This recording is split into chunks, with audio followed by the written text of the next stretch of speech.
Welcome to Craters of the Moon National Monument and Preserve in southern Idaho in winter with the snow-covered ground.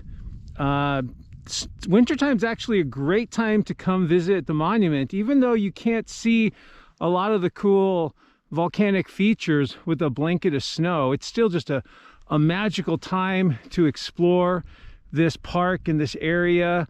The landscapes, there's sort of a stillness and just a real serene kind of beauty in this area at this time of year. So we always try to come out at least once during the winter, put on our cross-country skis, and then the road here is actually closed to cars, but they groom the road for snowshoers and skate and classic Nordic skis during that time of the year.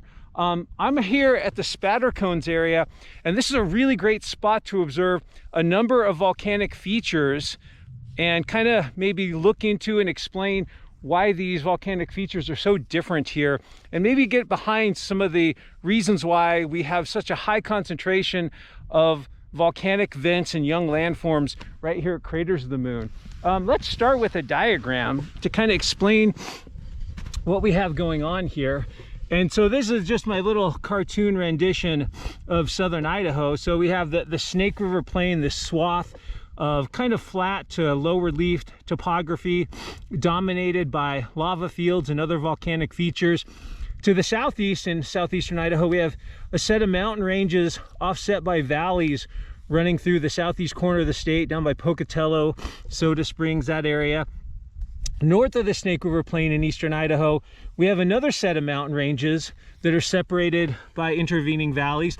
And these are some of the tallest mountain ranges in the state. In fact, our tallest point, Bora Peak, sits about here in the Lost River Range. We have the Lemhi Range, which has mountains over 12,000 feet. The Beaverhead Range, which runs along the Montana-Idaho border. So a lot of big mountains up there. And if we look at these mountain ranges here, we can see that there's an overall northwest trend to the mountain ranges in these valleys. This is part of a geologic province called the Basin and Range. This area has been produced by this section of North America being extended in more or less an east-west or kind of southwest-northeast direction.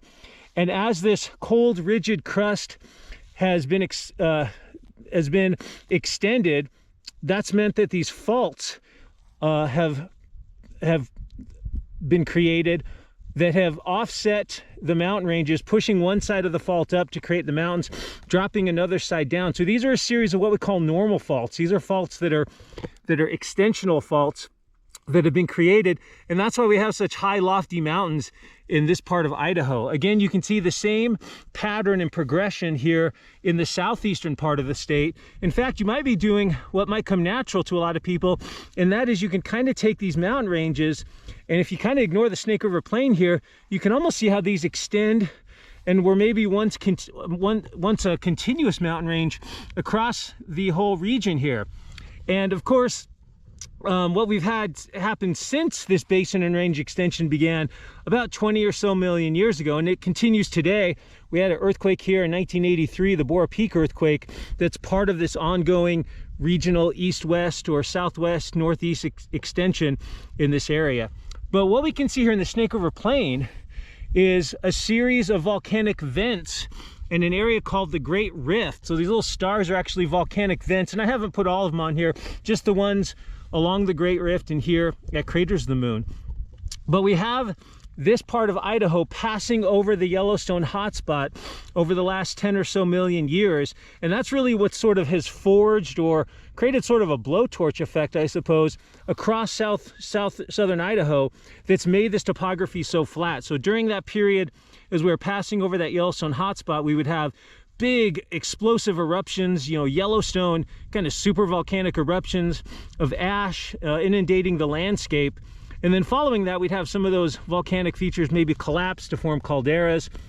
And then once we sort of move past that stage of Yellowstone volcanism, we end up with mostly basaltic lavas, fluid lavas pouring out from vents and inundating this area. And because those basalts are a little bit more dense and heavy than the volcanic products that preceded them, that caused the Snake River Plain to sink and subside, creating this low area. And so what you can see here is that these volcanic vents in the Great Rift are somewhat parallel in this northwest-southeast direction to these faults we see in the southeastern part of the state and just to the north of the Snake River Plain. And so what we think is going on here as geologists is we think that the extension of the crust is manifesting itself as faults, creating mountains and valleys on either side of the Snake River Plain. But here in the Snake River Plain, that extension, as that occurs in these heated rocks and thinned crust created by the passage over the Yellowstone hotspot, that it's created this volcanic fissures and vents that have formed more or less parallel to that. So we think that there's a tectonic control on the orientation of these vents here in the Snake River Plain. And as we look over here to the south, we can see a series of small hills, maybe like 40-50 feet tall, but very steep. These two cone-shaped features here, these are spatter cones. And then as we look beyond these two spatter cones, there's a much larger volcanic landform in the distance, maybe 600-700 feet tall. That's Big Cinder Butte. And as we turn to the east, in front of us here, we've got more of a broad, low profile kind of dome shape here. This is Inferno Cone. And then swinging around to the northwest, we have another sort of steep-sided landform here. And believe it or not, these all these landforms surrounding me here, we've got at least 3 different types of volcanic vents. So starting with these small ones here, these are actually what we call spatter cones. So imagine this basaltic lava like you see in Hawaii. It's fairly fluid as far as lavas go, but it's got enough gas content that it's throwing out just clots and blobs of lava that actually stack up around the vent and sort of stick together. It actually forms a material we sometimes call agglutinated spatter or agglutinated basalt. There's a fun word for the day. And that sticky mass of lava just builds up around the vent and eventually forms this nice cone shape here. Same thing with this second one here. We've got at least 2 of these kind of nice little spatter cones here.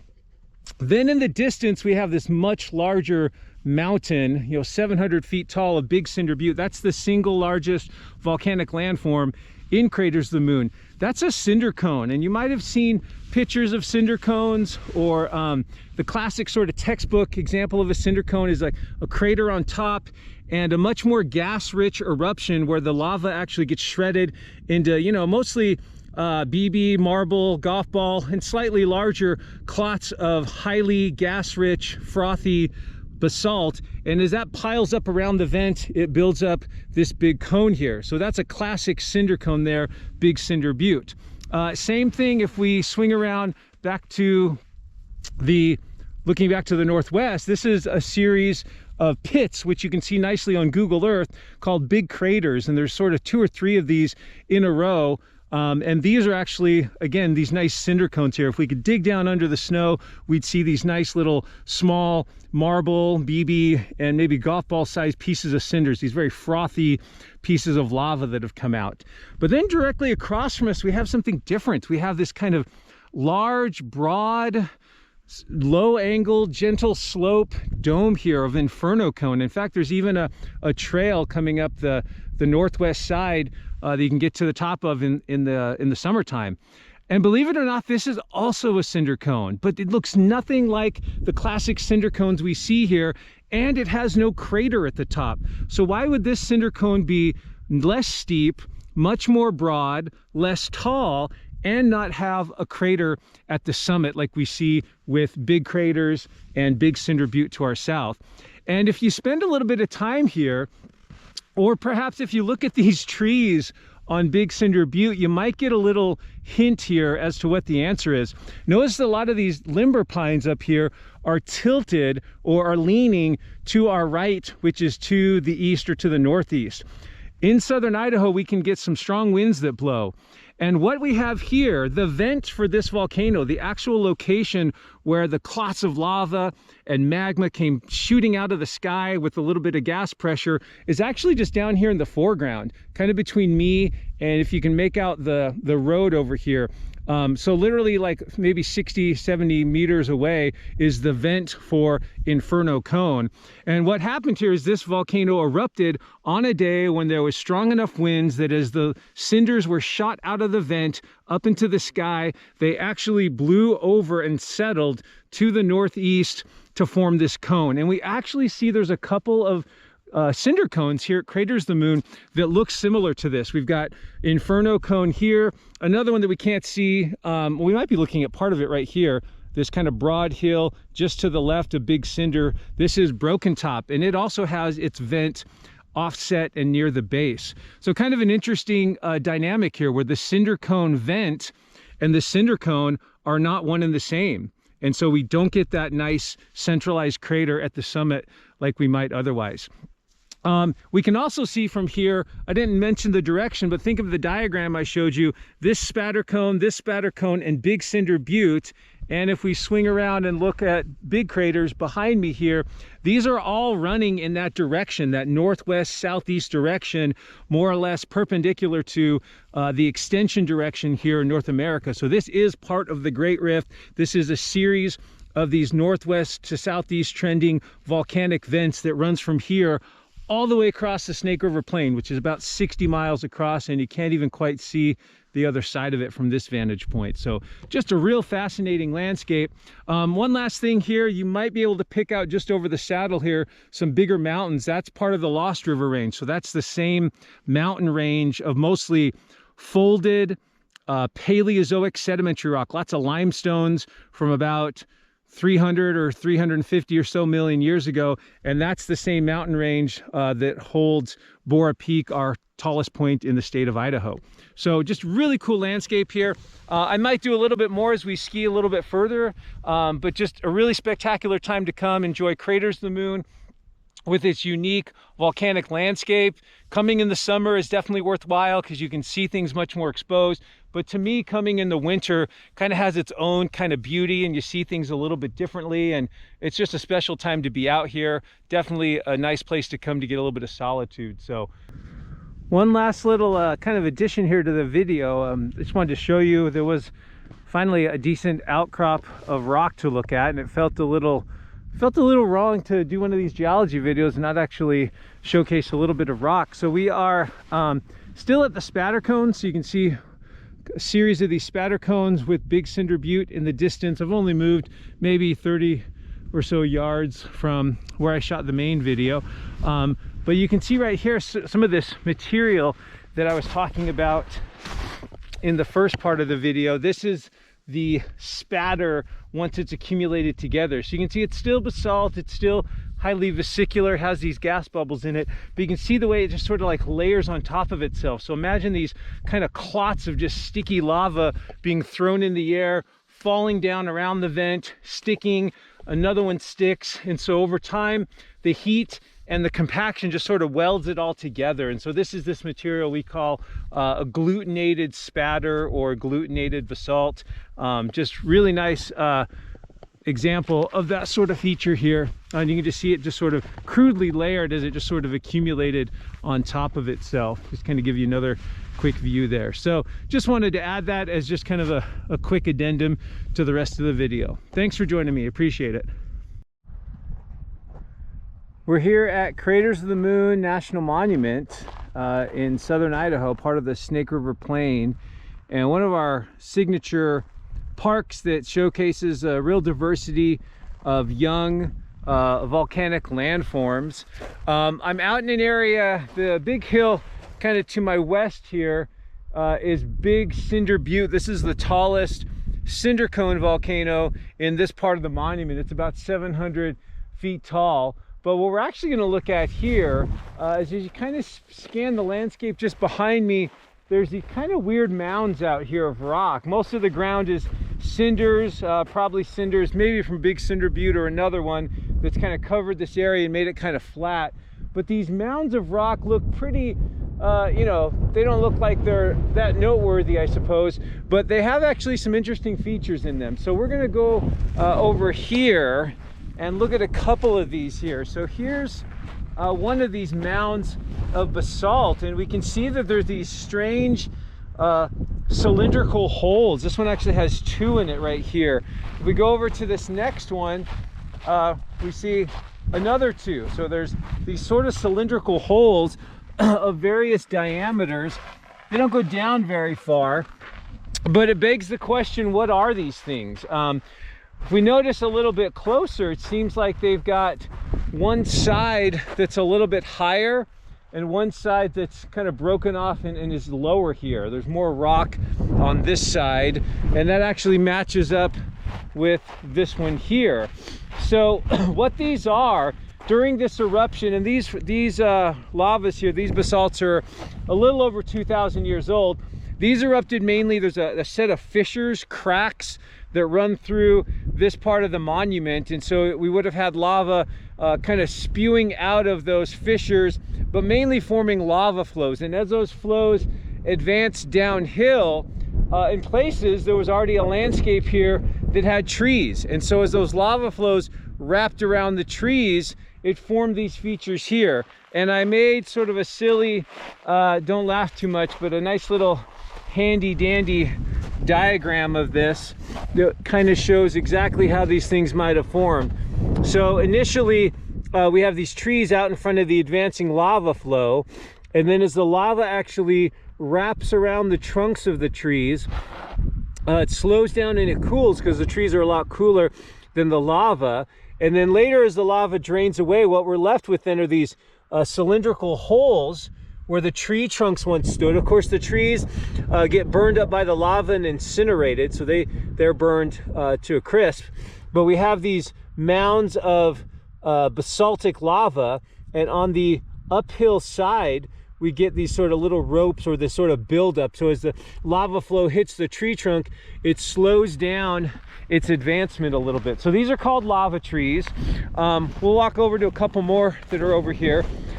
Really cool features that you don't see everywhere where there's these basaltic lava flows. But these turn out to be really valuable to geologists. So here's another one here, kind of a smaller one next to it. That's a pretty good one there. And then maybe one last big one over here. But these are pretty instructive because sometimes, if we're lucky, there's with these younger eruptions, they're only a few thousand years old. It's kind of a nice big one there. We actually get preserved along the walls of the lava tree, this landform feature, maybe little bits of charcoal, and that charcoal can be dated, and that helps us date the lava flow. So the lava obviously took out the tree, so by measuring the date of the charcoal when that wood was burned, we're essentially measuring the date of the lava flows, and that's the primary data that we use in a place like Craters of the Moon to distinguish flows and their ages. So this flow is 2,000 years old. This one is 2,100 years old, 2,400 years old. That's how we get those specific numeric dates. We can figure out how old they are relative to each other by seeing how they sort of stack up against each other, or this lava flow went around another one. So by looking at those relationships. So pretty interesting thing here. Sometimes, I don't know if any of these show this, but sometimes the impression of the bark on the lava tree, this one's sort of collapsed here, but the impression of the bark can be preserved well enough that a botanist can actually tell what kind of tree it was, actually maybe identify the specific species. So this one's kind of cool here, kind of just a little toadstool looking rock. Again, this would be the uphill side. This is the direction that the lava came. It wrapped around the tree trunk, and over on this side we can see this beautifully hollowed out cylinder that is where the tree actually was. I'm not quite sure I can make out any bark impressions. I'm not a good botanist, but might be there anyway. So yeah, another cool feature. One of the things that sets apart Craters of the Moon, one of the neat volcanic features, are these cool little lava trees that we see here in this part of the park. So fantastic. Another great little gem here in our Craters of the Moon video series. This is Craters of the Moon National Monument in southern Idaho at the north end of the Snake River Plain, looking off into the north here towards the central mountains of Idaho. And we've picked a spot here in the monument to look at some really exceptional volcanic features. The big mound behind me here is North Crater Cone. This is a volcanic vent, a type of volcano known as a cinder cone that erupted about 2,400 years ago. And cinder cones erupt when lava mixed with some gases form eruptions in which the lava gets thrown out of the ground. I'll actually pick up some of the material here so you can kind of see it. We can look at it a little bit more closely. But the lava gets blown out of the ground. It's kind of like froth. It's very lightweight material. It's very glassy, has lots of these holes, these gas bubbles in it. This is all the rock known as basalt, but these types of chunks of basalt, when they're this vesicular in terms of gas bubbles, when they have these gas bubbles in them, they're called cinders. And so you can imagine this volcano erupting, throwing out just this frothy, gas-rich lava, and that material, those cinders, accumulate and pile up around the vent to form this big hill of material. This is what we call the cinder cone. So this cinder cone erupted initially with a gas-rich kind of explosive phase, but in the world of volcanoes, these are actually pretty calm volcanoes, fairly approachable from a tourist standpoint. They're not big explosive eruptions that would produce ash and be very destructive. Later in the eruption of North Crater, we had an eruption of lava. So at this point in the eruption, a lot of the gases had been released in forming the cinder cone, and the residual magma that was left behind formed a lava flow that sort of came out the bottom of the cone. And as it did so, this lava flow actually kind of carried away part of the cone. Notice I'm kind of here in this kind of embayment in the cone, but as we look over here to the north, we can see some of these reddish walls on either side of the lava flow, kind of forming like a gateway, if you will.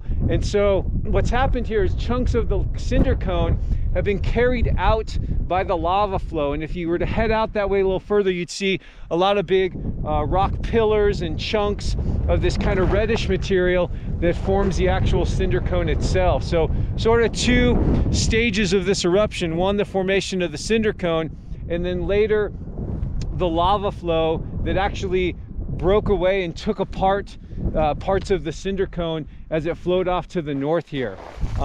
This is a type of lava surface we call pohoihoi. You can see that it's fairly smooth. There's some big ropes running through it.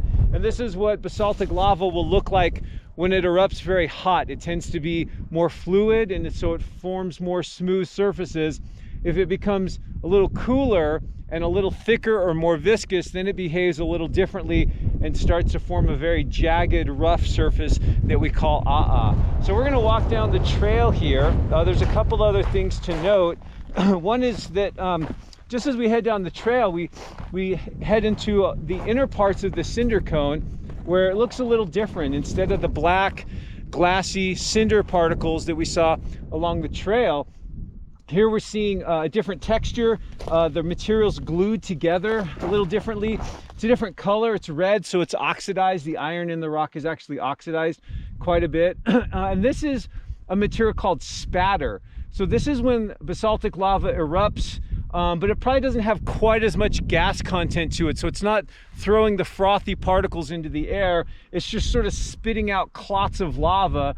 And as those clots of lava just hit the ground, they're still hot, and as more kind of accumulates on top of them, they sort of start to get cemented together, glued together to form this material here. So this is spatter from one phase of the eruption when it was maybe a little bit lower in gas supply. One cool thing we can see over here is if you look right here, there is a different rock type embedded in the spatter.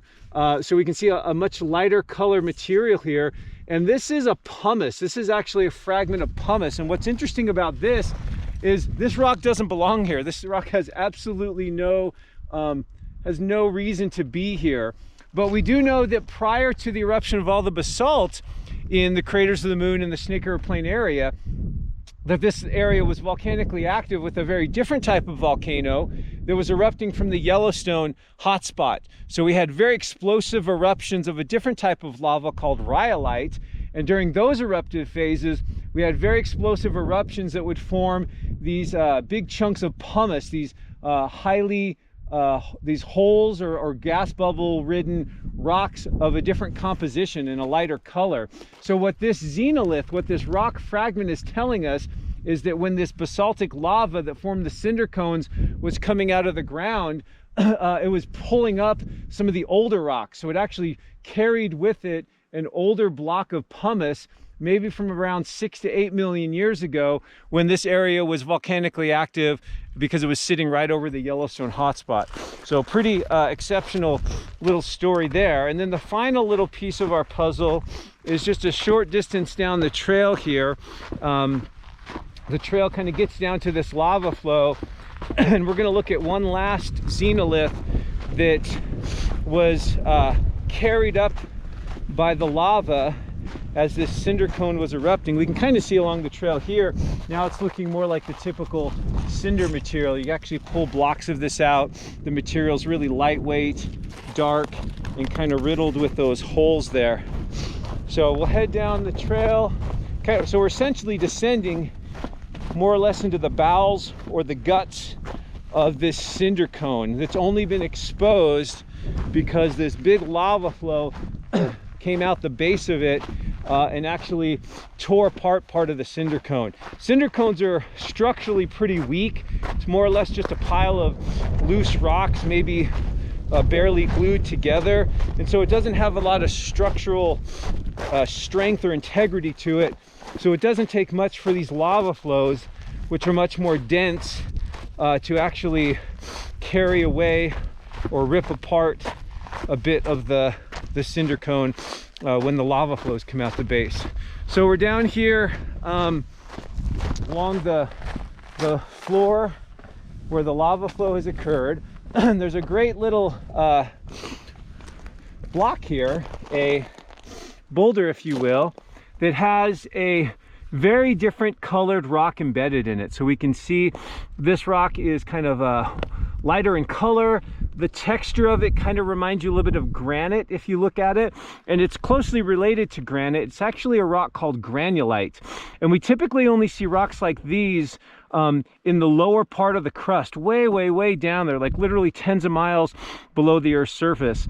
And so what this xenolith, or this fragment of granulite in the basalt, is telling us is it's telling us that the plumbing system that formed these cinder cones and all these basaltic eruptions here at craters of the moon, that it was tapping a deep source, that the magma was actually coming out of a deep source deep in the crust, and as it was moving towards the surface, it was carrying pieces of the lower crust with it. So it actually, some of these rocks tore off maybe the walls of the conduit and were carried upward towards the surface with the basaltic lava flows, which is pretty remarkable. It's not often in these basaltic lava systems that you get cool xenoliths like the two we've seen here that give us some information about what the history was of this area before the eruption, or what kind of rocks exist beneath the basalt itself. This is Craters of the Moon National Monument in southern Idaho. This vast expanse of very young basaltic lava forms this sort of absolutely magical and amazing volcanic landscape here in southern Idaho. Of course, the Snake River Plain is dominated by lava flows, but it's here at Craters of the Moon where we see the youngest volcanic features and probably the most diverse and fascinating types of volcanic landforms in the region. So this area formed mainly the main eruptive phase here with these very young lava flows formed with 8 eruptions over the last 15,000 years, with the youngest one being about 2,000 years ago. And the recency of the eruptions combined with the dry, arid climate that we have here in southern Idaho makes this landscape look like it's very fresh and as if it had erupted quite recently. 2,000 years is of course pretty young geologically, and because it hasn't been vegetated or extensively weathered, we still get a really good view at a volcanic landscape that looks, you know, as if it had erupted within the last few years or so. What we're going to do here with this video is dive down into one of the lava tubes in the monument. First, you know, we've got some of these small hills over here. These are all cinder cones. These are places where lava erupted from the ground. It was a little bit gas rich, and so these clots of lava just piled up around the vent of the volcanoes to form these low hills here in the middle ground. These are cinder cones. The biggest one in the monuments over here, this is Big Cinder Butte. In other places in the monument, the lava wasn't quite as charged with gas, and so it erupted through fissure events, forming lava flows that just poured across the landscape here. This lava flow I'm standing on here with these fascinating sort of textures in it. This is the Blue Dragon lava flow. It's about 2,000 years old. In places, we'll see if we can find a good spot. In some places it has kind of a very kind of cool, vibrant blue color that formed where there's a little bit of titanium in the lava that gives it this kind of unique color. But this is a lava tube called Indian Tunnel. And what's nice about Indian Tunnel is you can kind of go down into it without a flashlight. You can actually work your way through it without a flashlight because sections of it have collapsed and there's enough ambient light in the lava tube that you can actually see your way through it without a flashlight. So we'll get down here to the bottom and kind of just poke around a little bit. You can right away see the the overall shape of the lava tube is kind of this semicircular arch shape, kind of going in both directions here. This is pretty typical of lava tubes in terms of their shape. Of course, lava tubes form where we have a molten lava at the surface. The upper few inches of the lava flow crusts over because it's in contact with the air and leaves the interior of the flow kind of molten. Hello. And so the rest of the lava flow continues to travel beneath the surface because rock is a really good insulator. Eventually the eruption kind of dies down, the supply of lava wanes, and you're left with a hollowed out tube in the lava flow. And that is what forms these lava tubes. Ultimately, these lava tubes are not very stable. If you've ever been in one, they don't last very long geologically, maybe a few million years at the most. They're prone to collapse. And right here in front of me, we can see a section of the tube with a little skylight above it. And you can see all the rubble down below. So this is where the lava tube ceiling has actually collapsed in on itself. And even as we look kind of up above here, we can see some of these fractures and cracks running through the ceiling of the cave. This part of Idaho gets some pretty good winter weather. It gets cold enough for ice to form. And so you can imagine in the fractures of the lava tube and the rock here, the constant freeze-thaw cycles that take place as the snow drips down, as water gets into those fractures, it ends up splitting apart the rock into these kind of big blocks we have down here, kind of in this broken zone. So we're gonna work our way up a little further. This is a pretty accessible section of lava tube. There's some other lava tubes in the park that you do need a headlamp or a flashlight to get through. They haven't collapsed as much, but Indian Tunnel again is pretty nice because it's got enough ambient light to work through. I'm gonna hit here real quick. I don't know how well this will look. We're gonna hit a dark section. Maybe I'll turn on my phone camera here. And this will actually maybe help us see a little bit better because this section can be pretty dark. That's a little better. This is just the one section that's a little bit dark, a little tricky to see your feet through here. But we're gonna work up to a place where we can see some other geologic features. Lava tubes are pretty fascinating because they form very differently than a lot of caves. A lot of the caves we have in the world are limestone caves, meaning they formed where limestone has dissolved out, or excuse me, groundwater has dissolved out the underlying limestone, And so it's more of a dissolution process, dissolving the rock material. And then as that water drips through the cave, it leaves behind stalactites and stalagmites, other features that kind of make the cave kind of ornamental and attractive. Lava tubes can have a lot of similar features. In fact, right here, we can kind of see some drip features along the roof of the cave, but instead of dissolved mineral material and groundwater dripping down, these are actually formed by lava dripping down off the ceiling of the cave. So you kind of get these interesting kind of, sometimes they're called shark tooth textures, just drip features from the ceiling of the cave while it's draining down. The other thing we can kind of see over here, just kind of move over here, there's a better place further ahead, but these are pretty good.